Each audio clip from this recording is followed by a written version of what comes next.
Pemerintahan Amerika Serikat di bawah Presiden Donald Trump tengah mempertimbangkan pemangkasan tarif impor barang-barang China. Rencana tersebut diungkap sumber Gedung Putih dalam Wall Street Journal, dijelaskan bahwa Trump sedang mempertimbangkan rencana untuk memangkas tarif impor China dalam upaya untuk meredakan ketegangan. Apabila rencana tersebut direalisasikan, maka tarif impor barang-barang asal China dapat turun dari level saat ini sebesar 145% menjadi antara 50% atau 65%. Pernyataannya tersebut menyusul komentar optimistis yang disampaikan pada Selasa bahwa kesepakatan untuk menurunkan tarif adalah mungkin. Trump menyadari penerapan tarif impor sebesar 145% terhadap China sangatlah besar. Oleh karenanya, ia mengatakan nantinya tarif impor terhadap China tidak akan sebesar 145%.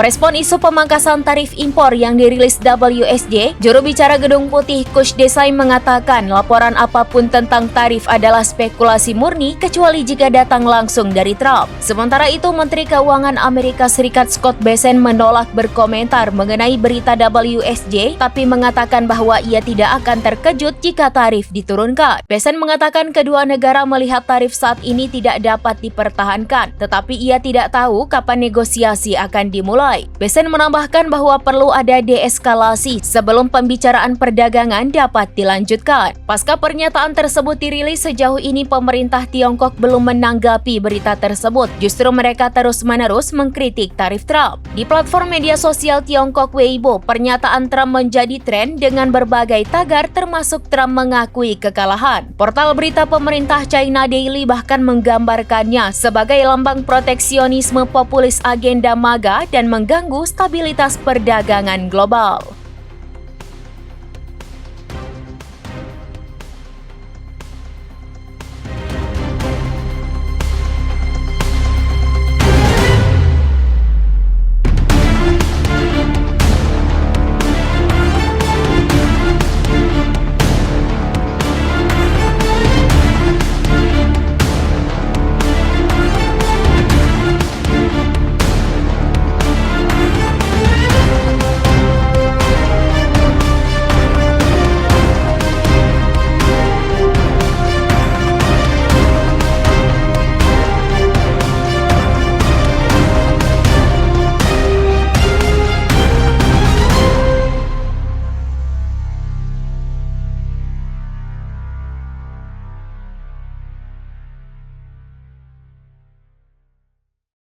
Download Tribun X sekarang, menghadirkan lokal menjadi Indonesia.